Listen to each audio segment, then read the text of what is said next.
하나님 말씀을 같이 보시겠습니다. 구약성경 출애굽기 2장 1절에서 10절까지 말씀이 되겠습니다.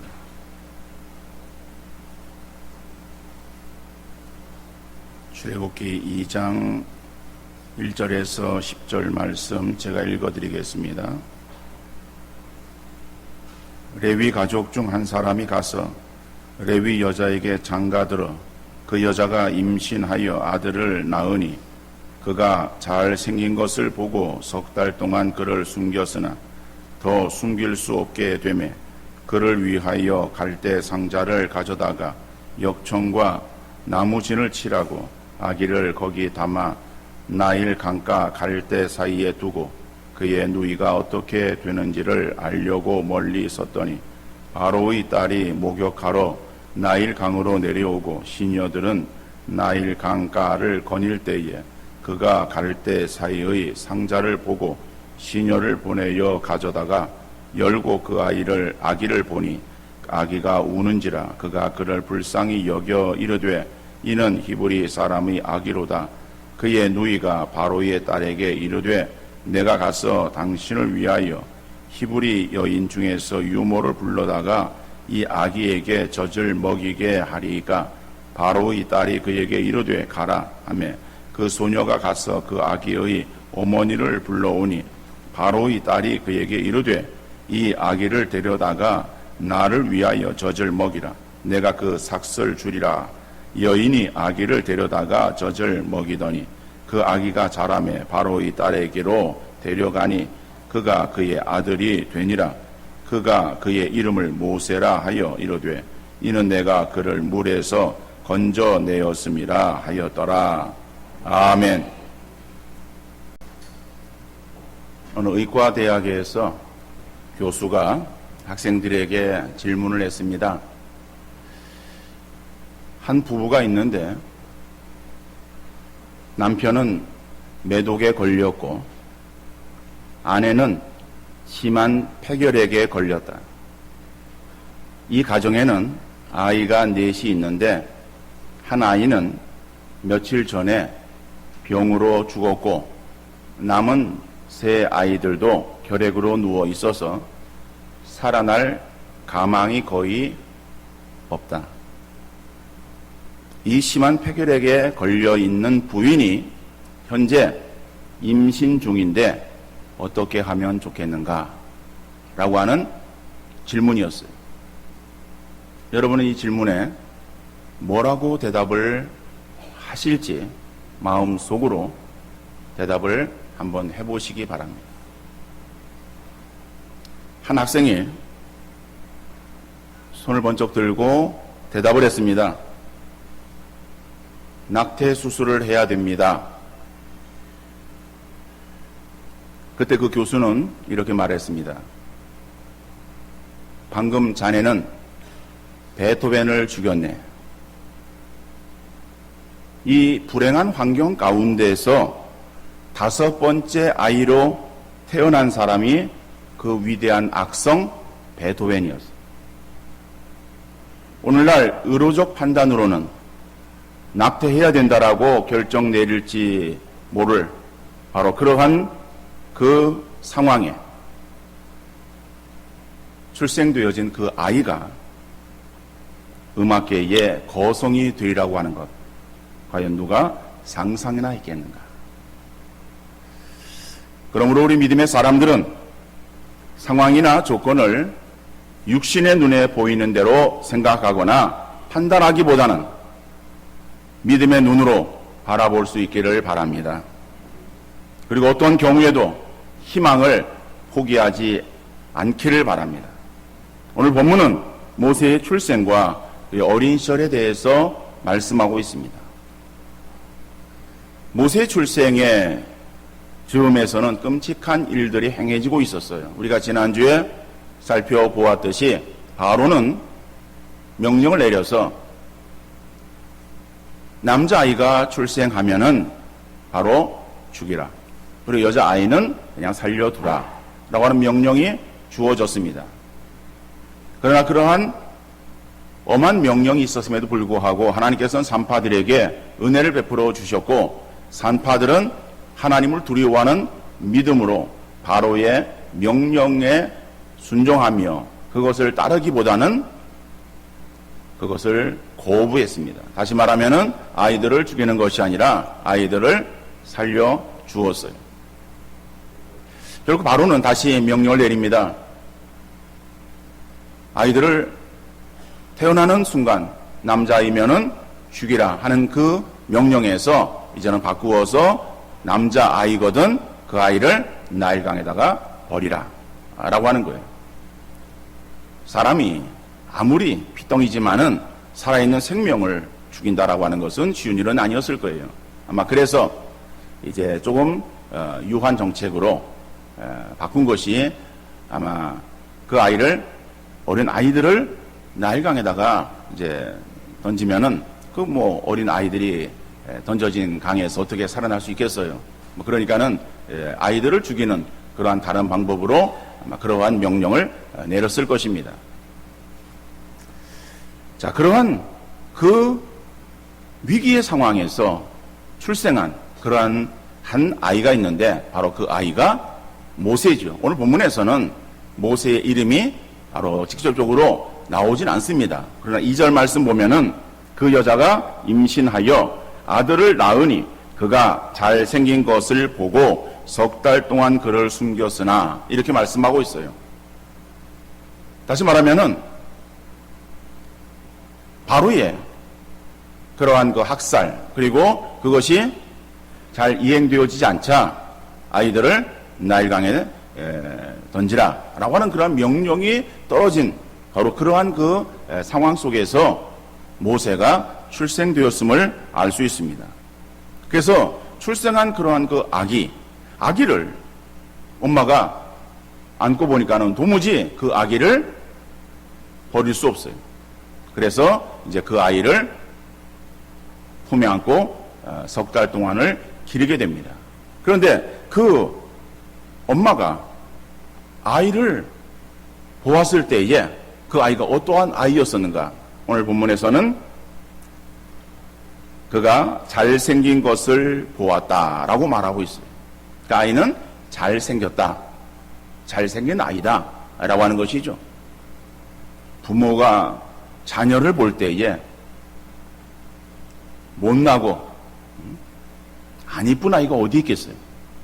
부모의 눈에는 자녀가 다 아름답고 그리고 귀엽고 가장 최고의 그러한 모습으로 나타나지 않겠습니까? 그러니까는 오늘 본문에서는 그냥 육신적인 그러한 마음으로 부모가 자녀를 보고 야, 어이구 내 새끼 이쁘네 이렇게 생각했다, 그런 의미의 말이 아니에요. 여기에서 잘생긴이라고 하는 그러한 히브리어 단어는 물론 뭐 토브라는 그러한 단어를 쓰는데 이 단어의 의미는 그저 외형적으로 뭐 아름답다, 좋다 그런 어떤 의미만 담고 있는 것이 아니라 이 아이는 보배롭다, 존귀하다 하는 그러한 의미를 담고 있는 단어예요. 그러니까 잘생겼다라고 하는 그러한 의미가 우리가 외형적으로 눈으로 보아서 이쁘다라고 하는 그러한 의미를 넘어서서 이 아이는 보배롭다, 이 아이는 존귀하다라고 그렇게 생각되어지는 그러한 모습이었다라고 하는 것이죠. 그러니까는 뭐 거기에서 어떤 풍기는 그런 어떤 전체적인 그러한 어떤 이미지를 나타내고 있는 말입니다. 또 보고라고 하는 그러한 이 단어는 단순히 눈으로 보는 것을 넘어서서 그래서 포괄적인 어떠한 인식을 의미하고 있는 단어예요. 다시 말하면은 그냥 눈으로 보았다라고 하는 그런 것을 그치는 것이 아니라 생각하다, 깨닫다. 그러니까는 그 아이가 존귀한 보배로운 아이임을 그가 깨달았다, 그렇게 생각했다라고 하는 그런 의미의 말이에요. 그런데 오늘 우리 성경에서는 그가 잘생긴 것을 보고 그렇게 나와 있어요. 그러니까는 그가 보았다라고 할 때 이것은 그 모세의 아버지가 모세를 그렇게 보았는가? 우리 그렇게 생각할 수 있겠지만은 여기서 잘생긴 것을 잘생겼다라고 하는 그러한 단어에 보았다라고 하는 그러한 이 단어에 있어서의 이것이 여성형으로 되어 있어요. 그러니까는 보았는데 누가 보았느냐? 그러니까는 그의 아버지가 본 것이 아니라 어머니가 보았다. 그래서 어머니 요게벳, 물론 오늘 본문에서는 그 이름이 나오지 않습니다만은 모세의 어머니는 요게벳이에요. 그 요게벳이 그 아들을 보고 그리고 이 아이는 정말 귀한 아이구나라고 하는 것을 깨달았다라고 하는 그런 의미의 말이에요. 그래서 그 아이를 물에 던지지 아니하고 품에 안고 석 달을 키웁니다. 석 달을 키우고 나니까는 석 달을 지나고 나니까 아이가 점차 울음소리도 또 우렁차게 되었고, 그래서 더 이상 이제는 숨길 수가 없는, 숨겨 키울 수가 없는 그러한 상황에 되어진 거예요. 그래서 이제는 그 아이를 나일강에다가 이제 던지기로 그렇게 생각을 합니다. 그래서 그 아기를 위해서 갈상자를 만듭니다. 갈대 상자를 만들어. 갈대는 그 강가 주변에 흔히 구할 수 있는 그러한 재료예요. 그래서 그 갈대로 상자를 만들어서 그리고 거기에 역청과 나무 진을 칠합니다. 그러니까는 물이 새어 들어오지 못하도록 그렇게 작은 배를 만들어서 거기에다가 이제 아이를 뉘고 그리고 이제 그 아이를 나일강에다가 던지는 거예요. 그런데 우리가 생각할 때 이게 어떻게 그 아이를 던질 수 있겠는가? 물론 부모의 마음은 다 똑같아요. 여러분, 출생한 바로 그 아이를 물에 던진다라고 하는 것도 쉬운 일은 아니죠. 그런데 석 달 동안을 키웠어요. 그러면 100일 정도 지나고 나면은 아이가 엄마를 알아요. 근데 알고 빵긋빵긋 거리는 그 아이를 어떻게 물에다 감히 놓을 수 있겠어요. 그래서 갈상자를 만들어서 거기에다가 이제 물이 새지 않도록 하고 아이를 뉘고, 그래서 그 아이를 나일 강가에 갈대 숲 사이에다가 거기에다가 그 갈상자를 갖다가 놓습니다. 그러니까는 성경 보면은 저 갈대 사이라고 말하고 있어요. 그러니까는 갈대 상자가 갈대 사이에 들어가 있어서 물이 흘러도 이렇게 쉽게 떠내려가지 않는, 그러니까 일반적인 그러한 그 유수 물의 흐름에는 아마 그 상자가 떠내려가지 않고 거기에 걸려 있고, 아마 많은 물이 갑자기 내려오면은 거기에 그 상자는 떠내려갈 수 있었을 거예요. 자, 그래서 거기에 아이를 놓고, 그리고 그 모세의 누이로 하여금 그것을 지켜보게 합니다. 모세의 누이는 미리암이에요. 그 미리암이 지켜보는 가운데에 바로의 딸이 공주가 목욕을 하러 나일강으로 내려오는 거예요. 내려와서 자기는 이제 목욕을 하고, 시녀들 데리고 목욕을 하고, 다른 시녀들은 이제 그 주변을 이제 경계를 서야 되겠죠.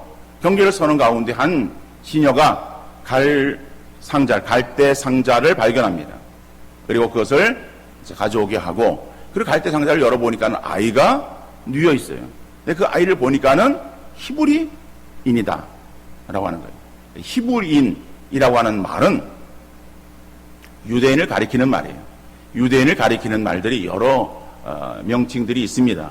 그 가운데 히브리인이라고 하는 것은 유대인을 가장 낮게, 가장 저급하게 표현하는 그러한 말이에요. 이 말은 한 곳에 머물러서 정착해 살아가는 사람이 아니라 이곳저곳을 떠돌아다니는 유목민을 가리키는 그러한 단어가 히브리예요.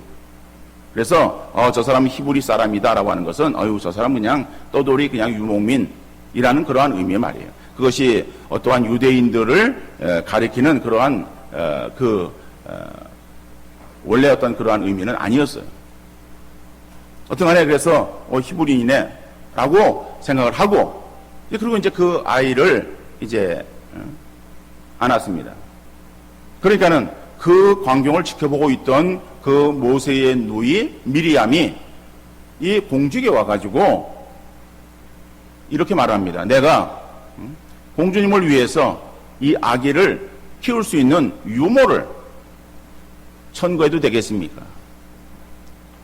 공주는 그 아이가 아름다움을 보았다 그랬어요. 그 아이가 정말 아름다운 아이구나라고 하는 것을 그가 알았어요. 그래서 불쌍히 여겨요. 그러니까 불쌍히 여기는 마음을 하나님께서 허락해 주셨겠죠. 그러니까 뭐 그런 어떤 버려지는 아이들이 많이 있을 터인데 그 중에 그 모세를 보면서 공주는 불쌍히 여겼다 그랬어요.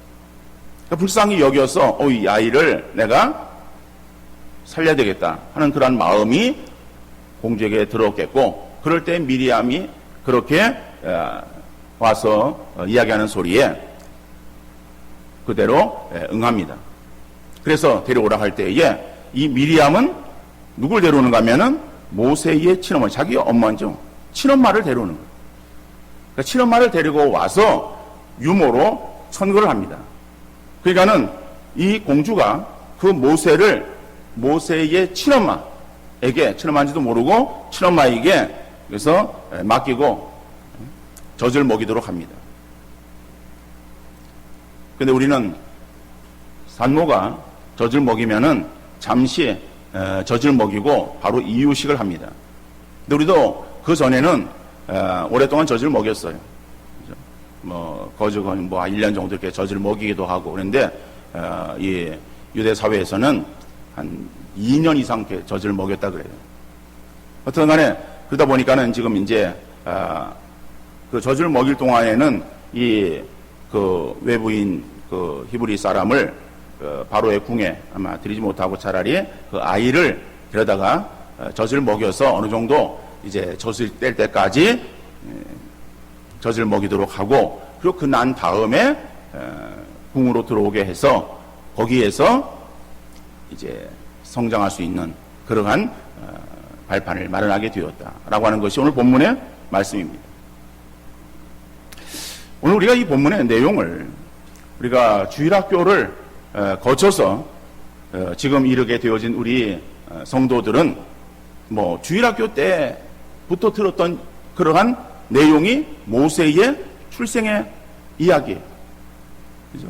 뭐 이야기는 우리가 그런 사람들은 여러 번 들었고 또 교사로서 학생들에게 또 말씀을 가르쳤던 그러한 부분일 수 있어요. 근데 여러분, 이렇게 우리가 잘 알고 있는 이러한 이 말씀, 이러한 말씀을 우리가 생각해 보면서 우리가 먼저 생각해 봐야 될 것은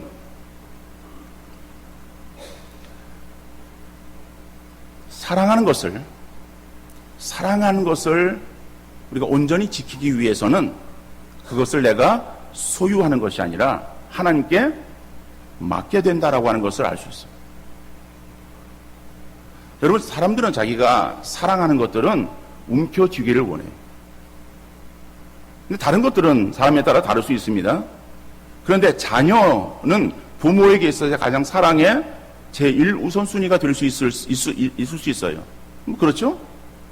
지금 우리가 사회에서 행해지는 그러한 좋지 않은 그러한 소식들을 우리가 그냥 머리에서 떨쳐버리고, 일반적으로 저도 그렇고 여러분도 그렇고 우리 모두가 다 우리가 자녀들을 생각할 때에 자녀들은 우리에게 있어서의 사랑의 1순위야.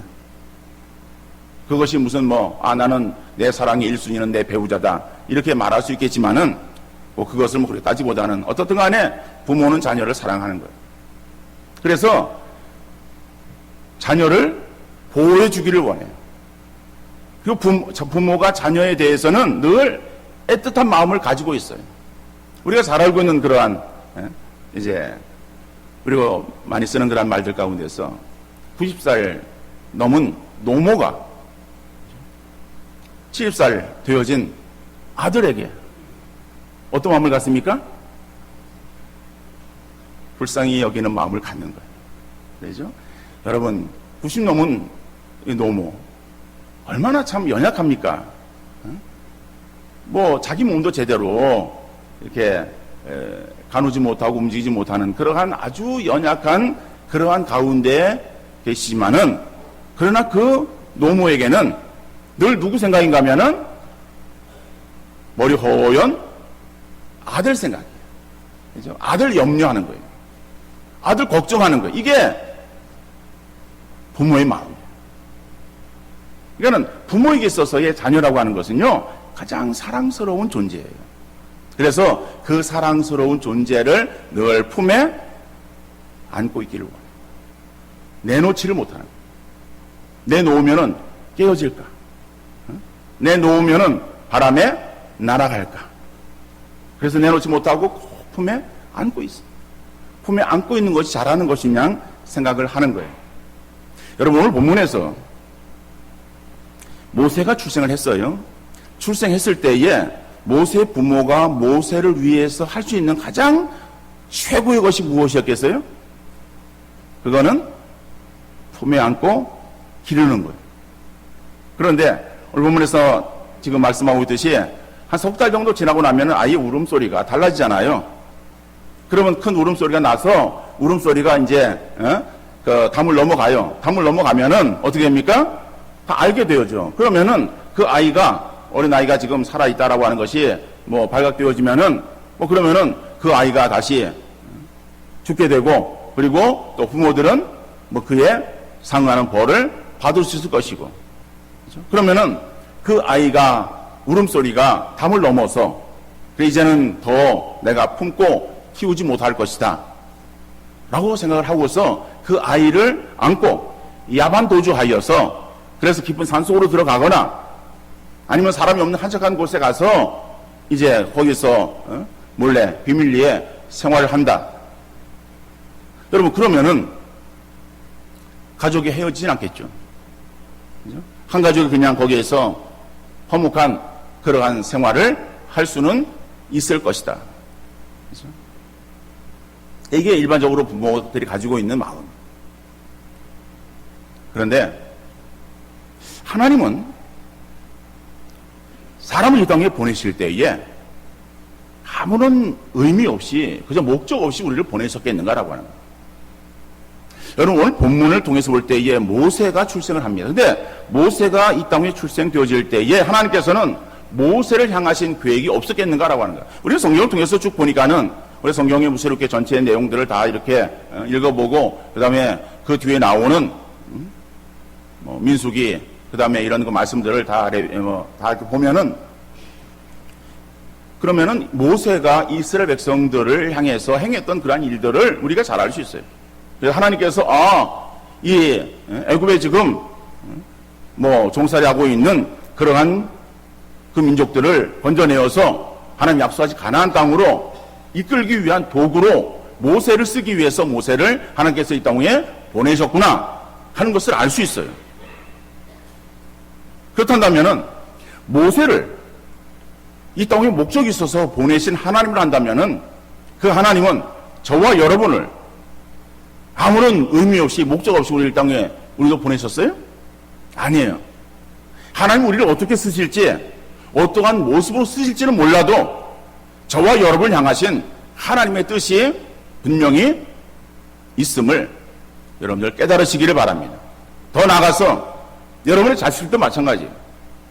여러분의 자식들을 이 땅 위에 여러분들을 통해서 육신을 입게 했지만은, 그러나 이 땅에 보내어진 그러한 그 자녀들은 그냥 보내진 것이 아니라 하나님께서 뜻이 있어서 이 땅 위에 보내신 하나님의 선물인 것을 여러분들 꼭 기억하는 우리 부모들 되어질 수 있기를 간절히 바랍니다. 우리 자녀들은요, 그냥 우리 부부의 사랑의 어떠한 결실로 맺어진 그러한 존재, 이것이 아니에요. 물론 그렇게 그런 방편을 통해서 이 땅 위에 그가 육신을 입게 되었지만은, 그러나 하나님께서는요, 그러한 개개인을 통해서 일하시고 또 역사하시기를 원하시는 뜻이 분명히 있습니다. 그러면 그 뜻을 우리가 이루기 위해서 어떻게 되느냐? 부모가 그 자녀를, 그죠? 오늘 사랑하는 것이라고 하는 그 대상들 가운데서 오늘 본문에서는 모세를 말하고 있기에 우리가 우리 자녀를 한번 생각해 봅시다. 우리의 자녀, 사랑의 대상이에요. 그 사랑의 대상을 내가 손에 꽉 쥐고 내 품에 꼭 안고 있는 그것만이 하나님의 뜻을 온전히 이루어 내는 그러한 길인가라고 합니다. 자, 다시 말하면은 모세가 부모에게 있어서 그렇게 보험을 받고, 그리고 모세의 부모가 모세를 살리기 위해서 자기의 생명들을 내놓고 그를 데리 끌어안고, 그리고 야반도주에서 그래서 몰래 한적한 곳에 가서 생활을 하면서 함께 가족의 그러한 화목한 삶을 이루었다라고 한다면은 모세의 인생은 거기까지라고 하는 것이죠. 그냥 화목하게 살고 그냥 행복하게 잘 살았다라고 하는 것을 모세의 이야기는 끝이에요. 그것은 하나님께서 이 땅 위에 모세를 보내신 그러한 의도와는 전혀 다른 거예요. 단지 우리 육신적으로 이 땅에 와서 잘 먹고 잘 살기 위해서 하나님께서 인생들 이 땅에 보내신 것이 아니다라고 하는 거예요. 물론 하나님의 뜻이 어디에 있고 하나님의 계획이 어디 있는지 우리는 알 수는 없어요. 그렇지만은 그냥 아무런 어떠한 목적 없이 단지 우리 그냥 묘유명에 몇 년 출생, 몇 남매 자녀 낳고 몇 년 몇 세에 그 다음에 사망하다라고 하는 묘비에 단지 그것 몇 년 살아서 자녀를 낳았다라고 하는 그것 기록하기 위해서 우리 인생들 이 땅에 보내신 하나님이실까? 그 하나님이 아니다라고 합니다. 그러니까 그 하나님의 뜻을 이루기 위해서는 모세의 부모는 자기가 움켜쥐고 있던 그 손에서 모세를 하나님께로 내려놓을 때 하나님의 역사가 시행되었음을 알 수 있습니다. 그러니까 모세 부모가 모세를 끌어안고 있을 때, 그죠? 그리고 모세의 부모가 이제는 우리 힘으로 더 이상 어쩔 수 없다. 내가 해줄 수 있는 것이 더 이상 아무것도 없다라고 하는 것을 인식하고 이제는 그 자녀를 하나님께 맡기는 거예요. 그래서 할 수 있는 한 최대의 노력을 경주하는 거예요. 갈대로 상자를 만듭니다. 그 갈대 상자에 모세를 뉘고 물이 들어오지 않도록 모든 그러한 조치를 하고, 그리고 그 갈상자를 그냥 아무렇게나 내던지는 것이 아니라 그것을 강가 갈대 사이에다가 놓고 어떻게 되어지는가 미리암으로 하여금 바라보게 하는 거예요. 그럴 때 하나님께서 거기에 공주를 등장시켰어요. 그래서 그 공주가 아이를 보고 그리고 불쌍히 여기는 마음을 갖고 그 아이에게 있어서의 천거되어진 추천되어진 유모에 의해서 모세는 길리워지게 되고, 그리고 젖을 뗀 다음에 모세는 바로의 궁에 들어가서 40년 동안을 교육을 받게 되어집니다. 히브리 사람으로는 도저히 받을 수 없는 그러한 애굽의 모든 학술들을 모세가 다 익히게 되어지는 거예요. 그래서 하나님께서 모세를 이스라엘의 지도자로 세우시려고 할 때에 외적인 그러한 조건들을 온전히 갖출 수 있는 그러한 기반이 거기에서 마련되게 하시는 것을 알 수 있습니다. 여러분, 우리가 사랑하는 우리의 자녀, 내가 사랑하는 것들 내 손에 움켜쥐고 있을 때 그것이 다 좋은 것만은 아니다. 그것이 다 바람직한 것만은 아니다라고 하는 것을 여러분 분명히 기억하시고, 내가 그 사랑하는 것을 지키기를 원하는 것이 아니라 그 사랑하는 것을 하나님께 맡기는 지혜로운 성도들 되어질 수 있기를 간절히 바랍니다. 여러분, 그것이 그 사랑하는 대상이 우리의 자녀이든 내가 귀하게 여기던 물질이든 내 어떠한 사업이든 나의 어떠한 그런 다른 일들이든 모든 그런 것들이 거기에 포함될 수 있어요. 그것을 내가 하려고 움켜쥐고 있을 때에 우리는 아무것도 할 수 없어요. 그러나 그것을 이제는 내 손이 할 수 없음을 인식하며 하나님께 맡겨드릴 때에 거기 하나님의 역사가 새롭게 펼쳐지는 것을 알 수 있습니다. 또 한 가지는 여러분, 이 모세가 출생했을 이 당시가 영아 학살의 아주 위기의 순간이에요. 자, 그러면은 모세에게는 형제가 있습니다. 모세의 형이 아론이에요. 그리고 그 위에 누나가 미리암이에요. 성경 보면은 세 남매가 나오고 있어요. 근데 아론은 모세보다 3살 위입니다. 그리고 미리암은 모세보다 8살 위예요. 8살 위니까는 모세가 지금 물에 갈대 상자에 누워있을 때에 지켜보고 그래서 엄마를 청구하고 하는 그런 일들을 8살 난 아이가 다 웬만큼 할 수 있으리라 우리가 생각할 수 있겠죠? 자, 그러면 모세의 형은 3살 위에 대한 아론이에요. 근데 아론은 성경에 태어날 때에 이러한 모세의 출생 때와 같은 그러한 위기가 성경에 언급되어 있지 않습니다. 그래서 정확하게는 모르지만은 언급되어 있지 않다라고 하는 것을 통해서 그러니까 아론이 출생할 때에는 이러한 일들이 이러한 위기가 진행되지 않았구나 하는 것을 알 수 있어요. 그런데 왜 하필 모세가 출생할 때에 이러한 그 어려움이 닥치게 되었는가라고 하는 거예요. 모세가 재수가 없어서 그런 거예요? 모세가 전생에 죄가 많아서 그래요? 저 믿지 않는 사람들이 말하는 것처럼. 아니면 그가 지은 어떠한 다른 죄가 많아가지고 그러한 어떠한 형벌의 결과로 모세가 출생할 때에 그런 어떠한 그 위기 상황에 몰리게 되었습니까? 우리가 육신적인 눈으로 생각할 때는요, 모세가 출생할 그 당시에는, 그죠? 그 모세는 이제는 죽었구나라고 하는 거죠.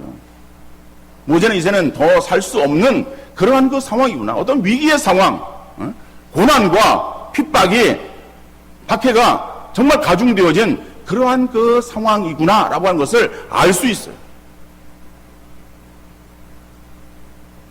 그런데 그 고난이라고 하는 것이요, 모세에게는 하나님께서 모세를 쓰시기 위한 하나의 도구였음을 알 수 있습니다.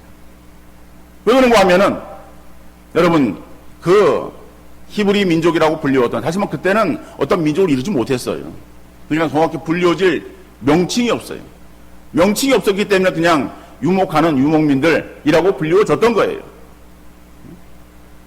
그런 어떠한 소수민족이 당시에 거대한 애굽에 벼슬을 하고 그것도 왕 바로 밑에 가는 총리가 되어진다라고 하는 것. 그죠? 여러분, 이런 것은 굉장히 힘들어요. 특별히 또 이 바로가, 그러니까 모세가 바로의 궁에 들어가서 바로 공주의 아들이 된다라고 하는 것은요, 이거는 있을 수 없는 일, 불가능한 일이에요. 근데 그런 일들이, 그죠? 모세의 출생의 그 어려움을 통해서 그 일이 이어져 가고 있음을 알 수 있습니다. 그러니까는 모세가 출생할 때에 그런 어떤 위기가 없었으면은 모세는 바로의 공주를 만나지 못했어요. 바로의 공주를 만나지 못했으면은 바로의 공주의 아들이 되어지 못하고 바로의 궁에 들어가서 그 엄청난 학문들을 배울 수 없었다라고 합니다. 여러분 요셉을 보면요, 구약의 요셉에 애굽의 총리 대신이 됩니다. 그 총리 대신이 되는 것이 그 요셉이 무슨 뭐 뛰어난 학술 때문에 그랬어요? 시험을 잘 쳐가지고 시험에 붙어가지고 벼슬을 하고 그 벼슬이 뭐 승승장구해가지고 그래서 총리까지 올라갔습니까? 아니잖아요. 요셉은 부잣집, 그죠? 사랑받는 아들이었어요. 그렇게 아들로 있을 때는 그에게 아무런 일들이 일어나지 않았어요. 근데 하나님께서 그를 쓰시기 위해서 인도에 가실 때에 행하지는 그러한 방법이 그 요셉이 어떻게 되어집니까? 종으로 팔려지게 됩니다. 그리고 애굽 보디발의 집에 지금 갇히게 되고, 그리고 깊은 감옥에 떨어져서 이제는 헤어나올 수 없는 그러한 지경에 이르게 되어지는 거예요. 자, 그러다가 바로의 꿈을 해석해서 총리 되시게 됩니다. 근데 하나님은요, 우리를 인도하실 때에 우리 사람들은 고기를 잡을 때에 미끼를 던져서 미끼로 유인을 합니다. 낚시를 할 때 그렇죠? 그래서 낚시를 던지면 미끼를 주는 거예요. 내지는 이렇게 또 바다 낚시를 하는 것을 보니까는 미끼를 뿌리더라고요. 그죠? 많은 미끼들을 뿌려. 그래가지고 고기들 불러 모은 그런 거기에서 또 미끼를 단 낚시 바늘을 집어넣고 거기에 그 미끼를 통해서 고기를 잡아 올리는 거예요. 미끼라고 하는 것을 사용을 해요. 하나님은 우리를 인도해 나가실 때에 그런 어떤 미끼를 사용하시는 하나님은 아니세요. 다시 말하면은 우리 어떤 어려움 가운데 있습니다. 근데 어려움에서 이겨나가게 하기 위해서 우리를 조금 좋은 그러한 상황으로 조금 나은 환경으로 이렇게 점차적으로 만들어 가면서 우리를 따라오도록 만드시는 하나님은 아니야. 여러분 요셉 볼 때에 요셉이 그 안에서 감옥에서 꿈을 해몽해 줍니다. 떡 맡은 관원장과 술 맡은 관원장의 꿈을 해석해 줄 때에 술 맡은 관원장에게 말합니다. 나가면은 복직 되어지면 나를 기억해 달라고 요청을 합니다. 그러면은 술 맡은 관원장이 이 요셉 때문에 살았는데 그러면은 얼마나 감사해요. 자기 은인인데 은인을 잊어버리겠어요. 그래서 성경은 뭐라고 말합니까? 술 맡은 관원장이 요셉을 잊었다라고 그랬어요. 아니 어떻게 그럴 수 있을까? 까맣게 잊어버리는 거예요. 그러니까는 요셉에게 있어서는 이제나 저제나 기다리는 그러한 어떠한 기대, 소식이 이거 강간 무소식이야. 그죠? 그럼 얼마나 더 사람이기 때문에 낙심되었겠어요. 그죠? 뭔가 기대를 좀 가지고 있다 기대에 허물어지는 거예요. 그러면 더 깊은 그러한 절망과 낙심 가운데로 떨어지는 거예요. 하나님 그렇게 역사하시는 거예요. 아주 깊은 바닥으로 계속해서. 그런데 하나님의 때가 되어지니까는 요셉을 갑자기 바로의 꿈을 해석하게 해가지고 총리 대신이 되게 하는 거예요. 여러분 오늘 모세를 통해서 보면은요, 모세의 어떠한 삶의 그러한 출생의 그러한 현장은 힘들고 어려웠어요. 그러나 그러한 상황 속에서 하나님께서 역사하실 때에 결국 바로의 공주를 만나게 되어지고, 그래서 공주를 통해서 바로는 죽는 것이 아니라 오히려 궁에 들어가서 모든 학술들을 배울 수 있게 되었다. 그래서 바로에게 주어지는 모세에게 주어지는 고난이라고 하는 것, 고난은 우리에게 의미 없이 주어지는 것이 아니구나. 여러분 고난이라고 하는 것은 우리의 신앙의 용광로와 같은 것이다. 금이나 은을 재련하기 위해서는 용광로를 통해야 됩니다. 금광석을 집어넣습니다. 그건 돌덩어리예요. 돌덩어리를 집어넣고 재련하는 거예요. 그러한 과정들을 통해서 결국에 순수한 금을 추출해내고 그 순금이 가치 있고 귀하게 쓰여지는 것처럼 하나님은 용광로를 통해서 우리의 믿음이 더 견고해지고 온전해지기를 원하시는, 우리의 죄악과 불신의 녹이 용광로에 다 떨쳐버리고 그리고 거기에서 새롭고 온전한 그러한 그 믿음의 사람으로 우리가 다시 새롭게 재탄생되어지기를 원하시는 하나님. 그럴 때에 사람이 그 금을 귀하게 여기고 금으로 귀한 것들을 만들어 사용하듯이 하나님은 그렇게 재련되어진 우리의 믿음을 통해서 하나님 역사를 이루어 가실 줄 믿습니다. 그러니까 그 믿음의 온전한 믿음을 만들기 위한 그러한 그 하나의 도구가 고난이라고 하는 거예요. 그 핍박이라고 하는 거예요. 박해라고 하는 거예요. 여러분 그런 것이 우리에게 있지 않냐면 우리는 온전한 믿음의 성도가 되어질 수 없고 하나님 정말 기뻐하시는 그러한 사람이 될 수 없다라고 하는 것을 알 수 있습니다. 하나님은 저와 여러분들을 사랑하시는 하나님이세요. 우리가 이 모습 이대로 계속 있기만을 원하시는 하나님은 아니시다. 하나님께서 우리를 통해서 이루시고자 하시는 뜻이 있고 목적이 있다라고 하는 것을 분명히 기억하시고 그것을 이루기 위해서 하나님이 쓰시기에 합당한 믿음의 사람 되어지기를 소원합니다. 그 믿음이라고 하는 것은 그냥 우리에게 있어서 얻어지는 것이 아니고 고난이라고 하는 과정을 통해서 얻어지는 것이기에 우리에게 주어지는 그 순간순간 우리의 믿음을 늘 돌아보시고 믿음으로 하나님을 더욱더 바라보시고 하나님을 더욱더 굳세게 붙들고 나갈 수 있는 승리에 우리 성도들 다 되어질 수 있기를 주님 이름으로 축원합니다.